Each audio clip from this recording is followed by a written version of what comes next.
Hi, my name is Tian. Today I will present a paper about the executability issues of computational notebooks. As you may know, computational notebooks are a popular platform in many fields such as data science, AI, and machine learning. Here we have a notebook that I got from a GitHub repository, Deep Learning Coursera, which has 129 stars and it demonstrates a deep learning tutorial. When I ran the notebook, I encountered a module not found error at cells 1 for missing module utils. I installed the utils module by pip install, and it's continued to run up until cell 7, where it encountered name error for missing softmax function definition.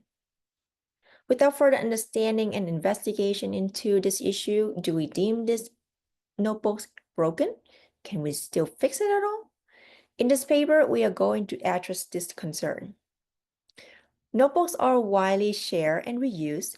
To ensure that purpose, we have to make sure that they are pre-producible or produce the same outputs. The first step to that is to ensure that they are executable. Prior works have studied the executability and reproducibility of computational notebooks, and it found that more than 40% of the public notebooks are non-executable. Traditionally, a notebook is deemed either fully executable when it runs without errors, or non-executable when there's at least one error. However, notebooks are different from regular software programs. They follow a read, eval, print loop. Therefore, their non-executability notion is different compared to other programs. Therefore, instead of using a binary classification, we measure notebook executability based on a continuous spectrum. Second, notebooks suffer from a lot of errors, and however, they are usually not logical errors, but rather misconfigurations in the execution or environment. For example, missing modules, input file, or incorrect execution orders.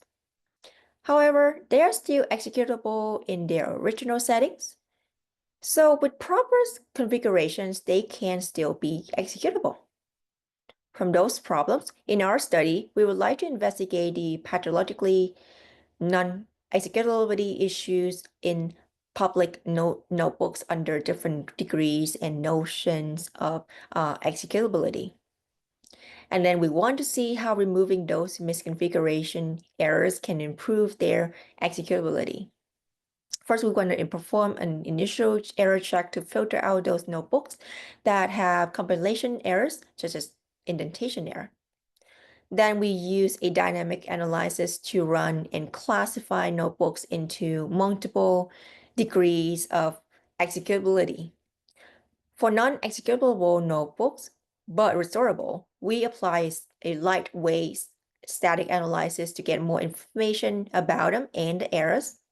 Finally, we use that information as input into LM-based strategies to see if their executability improves. We stratify our dataset from GitHub repositories based on their popularities or stars to get more than 40,000 notebooks from over 4,400 repositories. Our study found that more than 80% of notebooks in the dataset are non-executable, which aligns with previous works. And when we want to see what are some major reasons behind their non-executability, we found that the majority of the notebooks are impacted by missing dependencies and external data. A smaller part of notebooks encounter variable definition related issues, which were highly recorded in the previous works. For those notebooks that are non-executable, we further want to see how many of them are truly pathologically non-executable. They are those that contain errors that require major code refactoring, and without understanding of the intent and goals of original authors, we may not know how to fix them correctly. For example, I have a notebook from Python LSE repositories demonstrating a pandas module tutorial. When I ran it, I encountered a syntax error in cell 21. Is this error meant to be here for any purpose, or was it a mistake? Our work found that only 21.3% of non-executable notebooks are actually pathologically non-executable, which is lower than reported below. Now, come back to our previous example. This notebook can run for 20 cells. These 20 cells demonstrate a lot of properties and how to use Pandas modules. We can see that even if the notebook is deemed pathologically non-executable, some executable parts are still very useful in later restoration steps. For example, we found that more than 1/3 of the cells in these notebooks are still executable, and a lot of them can execute more than 50%. Therefore, dynamic analysis and reuse are still possible in these notebooks. Finally, we want to see if LLM-based restoration strategies can improve the executability of those restorable notebooks. To do that, we tailor request prompts with error information as input into an open source LLM to get responses. And these responses can be used in the next cycle of dynamic analysis execution. Here I have a notebook from the Winter of Contribution repository showing the implementation of random forest classifier algorithm. It encounters a file not found error because of the missing input file. We then source this information into LLM to get synthetic content for the missing file. With a synthetic input file, the notebook fully executes for all 24 cells.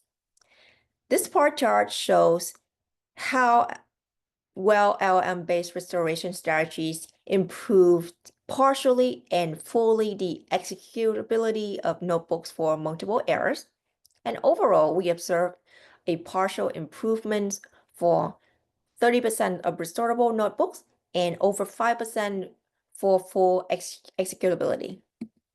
Therefore, we see the potentials of LLMs in restoring notebooks with errors. To sum up our presentation, we would like to emphasize the potentials of LLMs in the restorations of notebook executability, those that have misconfiguration errors. We also want to reserve notebooks semantics for future studies and experiments. And finally, we see that only 1.54% of notebooks have test cases, which is significantly low. So we urge the need for more test cases and better test strategies to ensure that notebooks are executable before they are public. And that is the end of my presentation. Thank you for listening.